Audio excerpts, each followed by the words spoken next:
Mantan Direktur PT Garuda Indonesia Emir Syah Sattar kembali terjerat kasus korupsi. Terkini Kejaksaan Agung telah menetapkan Emir Syah sebagai tersangka dugaan kasus tindak pidana korupsi pengadaan pesawat.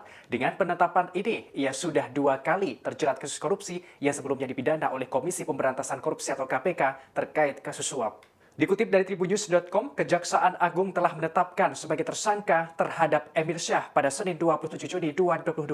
Emir Syah terjerat dalam dugaan kasus tindak pidana korupsi pengadaan pesawat di Garuda periode 2011 hingga 2021.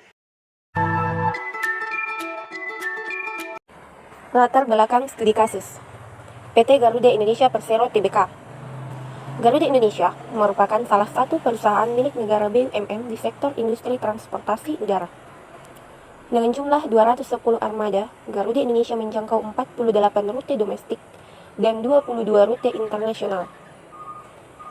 Jaksa Penuntut Umum JPU pada Kejaksaan Negeri Jakarta Pusat mendakwa mantan Direktur Utama PT Garuda Indonesia Persero Tbk, Emir Syah Sattar telah merugikan keuangan negara sebesar $609.814.504.000 Amerika Serikat. Berita tersebut dikeluarkan pada Kompas 18 September 2023. Jaksa Penuntut Umum JPU pada Kejaksaan Negeri Jakarta Pusat mendakwa mantan Direktur Utama PT Garuda Indonesia Tbk, Emir Syah Sattar telah merugikan keuangan negara sebesar $609.814.504 Amerika Serikat. Tindakan ini dilakukan bersama dengan EKS Vice President Strategis Manajemen Office PTGA dan EKS Direktur PT Mugi Nexo Abadi melakukan perbuatan memperkaya diri sendiri atau orang lain atau suatu korporasi, yaitu memperkaya diri terdakwa Sattar atau memperkaya orang lain, yakni Agus Wahjudo Hadinoto, yang merugikan keuangan negara atau perekonomian negara, yaitu keuangan negara CQ PT Garuda Indonesia Tbk.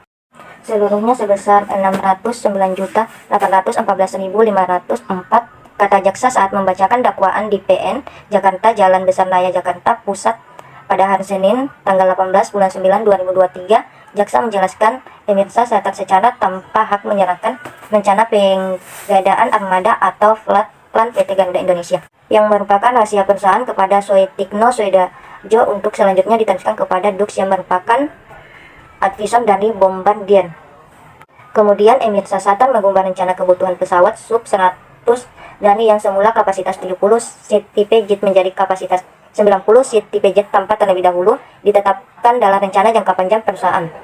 Hal ini tidak sesuai hasil kajian feasibility study yang ditetapkan dalam NJPP pada tahun 2011 sampai 2015 dan disetujui oleh para pemegang saham dalam rapat umum pemegang saham pada tanggal 15 November 2010. Jaksa menyebut memerintahkan Adrian dan Setijo Awibowo untuk melakukan pengadaan pesawat sub dengan kapasitas 90 seat. Padahal rencana pengadaan pesawat sub 100 seat dengan kapasitas 90 seat belum dimasukkan dalam PT Garuda Indonesia Tbk. Saya Dani Rontalo akan melanjutkan studi kasus dari teman saya, yaitu terdakwa Emir Syah Sattar memerintahkan Setijo Awibowo dan Adrian Acar membuat viability study atau kajian kelayakan pengadaan pesawat sub 100 seater tipe jet kapasitas 90 seater yang belum ditetapkan dalam RGPP dan tidak dilengkapi dengan laporan hasil analisa pasar dan hasil analisa kebutuhan pesawat, papar jaksa. Tidak hanya itu, Emir Syah Sattar juga memerintahkan Setijo Awibowo, Agus Wahjudo, Albert Burhan, dan Adrian Acar selaku tim pengadaan merubah kriteria pemilihan dalam pengadaan pesawat jet sub 100 dari pendekatan analytical hierarchy program atau AHP menjadi pendekatan ekonomi subkriteria NVP net value present dan return tanpa sepengetahuan dari Board of Direction BOD. Jaksa Penuntut Umum atau JPU pada Kejaksaan Negeri Kejari Jakarta Pusat mendakwa mantan Direktur Utama PT Garuda Indonesia GA Persero Tbk terbuka Emir Syah Sattar telah merugikan keuangan negara sebesar $609 Amerika Serikat Tindakan ini dilakukan bersama dengan Executive Vice President Strategi Manajemen of Vice PT GA Setijo Wibowo dan Executive Project Manajemen Air Card Delivery PT GA Agus Wahyudo dan Vice President Tiasur Manajemen PT GA Albert Burhan dan Direktur PT Mugi Rekso Abadi atau MRA Suetikjo Suedarjo, kemudian VP Fleet Equity Tion PT GA Adrian Atsar serta Direktur Teknik dan Pengelolaan Armada PT GA Hadinoto Swediko. Merugikan keuangan negara atau perekonomian negara, itu merugikan keuangan negara PT Garuda Indonesia Persero terbuka seluruhnya sebesar $609 Amerika Serikat atau setidak-tidaknya jumlah tersebut, kata jaksa dalam sidang di Pengadilan Tindak Pidana Korupsi Tipikor pada Pengadilan Negeri PN Jakarta Pusat pada Senin 18/9/2023. Jaksa menjelaskan, Emirsyah Satar secara tanpa hak menyerahkan rencana pengadaan armada atau fleet plat ke Garuda Indonesia yang merupakan rahasia perusahaan kepada Suetikno Suedarjo untuk selanjutnya diteruskan kepada Bernard Rucci yang merupakan komersial advisor dan Bombadior. Kemudian Emirsyah Satar mengubah rencana kebutuhan pesawat sub 100 seater dari yang semula kapasitas 70 seater tipe jet menjadi kapasitas 90 seater tipe jet tanpa terlebih dahulu ditetapkan dalam rencana jangka panjang perusahaan atau RJPP. Hal ini tidak sesuai dengan hasil kajian feasibility study Adityan Small Jet Air Chart pada Juli 2010 yang ditetapkan dalam RJPP 2011 sampai 2015 dan disetujui oleh para pemegang saham dalam rapat umum pemegang saham biasa pada tanggal 15 November 2010.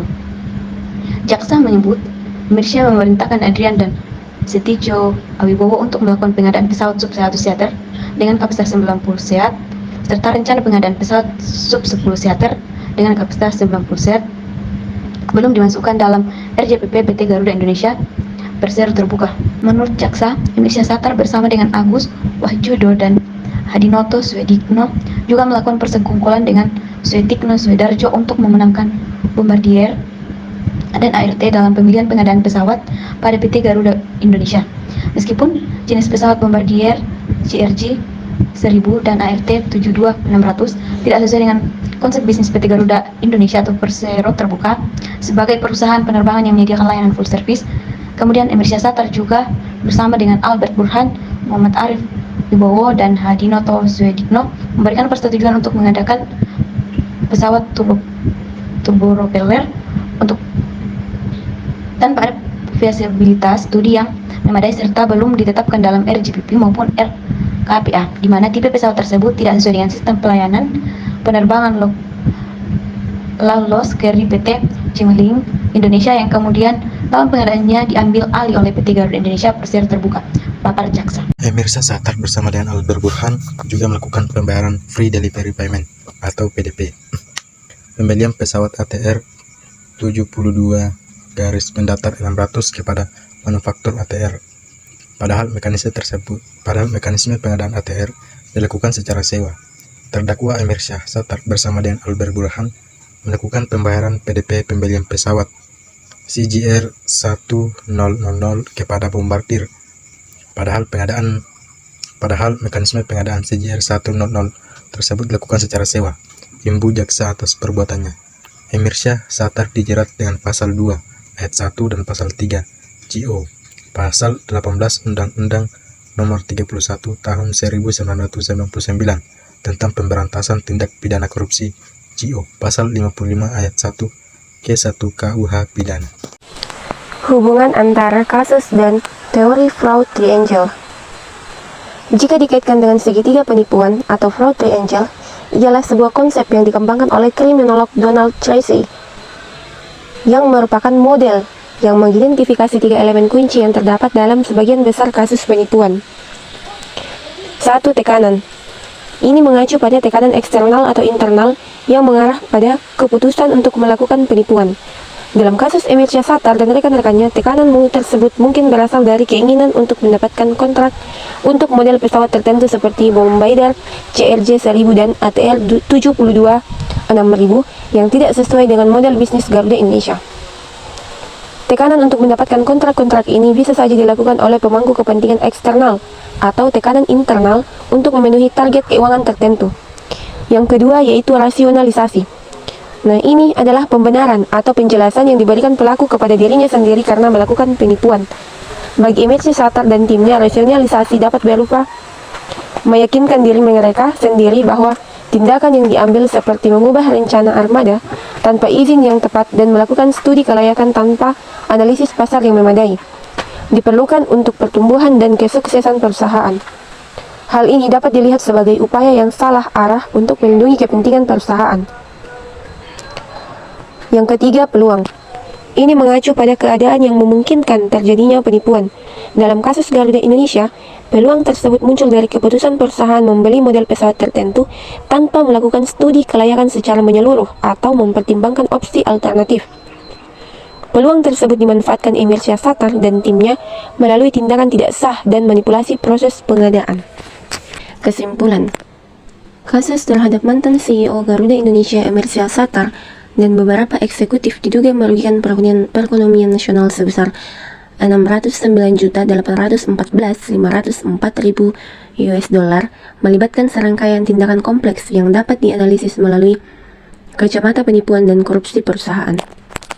Tuduhan tersebut antara lain pengungkapan rencana armada Garuda Indonesia tanpa izin, perubahan kapasitas jet sub 100 kursi tanpa persetujuan terlebih dahulu, melakukan studi kelayakan tanpa analisis pasar yang tepat, mengubah kriteria pengadaan tanpa persetujuan dewan, dan melakukan pembayaran atas pembelian pesawat yang seharusnya disewakan.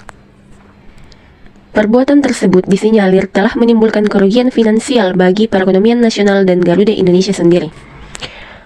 Kasus yang menimpa Emersia Satar dan rekan-rekannya menggambarkan bagaimana ketiga elemen segitiga penipuan ini dapat bersinggungan dalam skenario dunia nyata. Tekanan untuk mendapatkan kontrak pesawat tertentu, rasionalisasi untuk mengambil tindakan yang bukan demi kepentingan terbaik perusahaan, dan peluang yang diberikan oleh proses pengadaan perusahaan semuanya berkontribusi terhadap dugaan penipuan. Analisis ini menggarisbawahi pentingnya memahami segitiga penipuan dalam konteks penipuan dan korupsi perusahaan, menyoroti perlunya pengendalian internal yang kuat dan proses pengambilan keputusan yang etis dalam organisasi.